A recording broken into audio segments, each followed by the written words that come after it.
ಹೆಣ್ಮಕ್ಳು ನಾವು ಮದುವೆ ಆದ್ಮ್ಯಾಗ ಒಂದಷ್ಟು ವರ್ಷಗಳ ಕಾಲ ತವ್ರ ಮನೆ ಕಡೆ ಹಂಬಲು ಭಾಳ ಇರ್ತೈತಿ ನೋಡ್ರಿ. ಆ ಕಡೆನೇ ನೆನಪಿರ್ತೈತಿ. ಅವ್ವ ಅಪ್ಪ ಎಲ್ಲರನ್ನು ಕೂಡ ನೆನೆಸ್ಕೊತಿರ್ತೀವಿ. 1-2 ಮಕ್ಳು ಆಗೋವರೆಗೂ ಅಷ್ಟೇ ರೀ. ಮಕ್ಳಾದ್ಮ್ಯಾಗ ಅವ್ರು ಸಾಲಿಗೆ ಹಾಕ್ತೀವಿ. ಆವಾಗ ಅವ್ರು ಬಾ ಅಂತಂದ್ರೂ ಎಷ್ಟು ವಿಚಾರ ಇರ್ತಾವಲ್ರಿ ನಮ್ಗೆ. ಸಂಸಾರ ಬೆನ್ನಿಗೆ ಹತ್ತಿರ್ತದ್ರಿ. ಒಲ್ಲೆವ್ವ ನನ್ನ ಗಂಡಂದು ಊಟದ ಹೈರಾಣ ಆಗ್ತದ, ಒಲ್ಲೆವ್ವ ನನ್ನ ಮಕ್ಕಳು ಸಾಲ ಐತಿ. ಈ ಸಂಸಾರಕ್ಕೆ ಹೊಂದ್ಕೊಂಡ್ಬಿಡ್ತೀವ್ರಿ ನಾವ.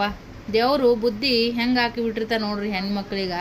ಎಲ್ಲೋ ಹುಟ್ಟಿ ಬೆಳೆದು ದೊಡ್ಡವರಾಗಿ ಗಂಡು ಮನೆ ಬಂದ್ಮ್ಯಾಗ ಯಾರ್ದ್ಯಾರ ಸಂಸಾರಕ್ಕೆ ನಾವು ಬಡ್ಕೊಂಡು ಜೀವನ ಸಣ್ಣ ಮಾಡ್ಕೊಳೋದು ನೋಡ್ರಿ. ನಮ್ಮ ಮಂದಿ ಮಕ್ಳದ್ದು ಖಾಸಾಗಿದ್ದವ್ರದ್ದೇ ಎಲ್ಲಿಗಾರ ಕಾರ್ಯಕರ್ತಕ್ಕೆ ಹೋಗ್ಬೇಕಂತಂದ್ರೂ ಎಲ್ಲರೂ ಮರ್ಜಿ ಮುರಿದು ಎಲ್ಲರೂ ಬಿಡೆ ಹಿಡಿದು ಅವ್ರು ಹೋಗಂದ್ಮ್ಯಾಗ ಹೋಗ್ಬೇಕ್ರಿ.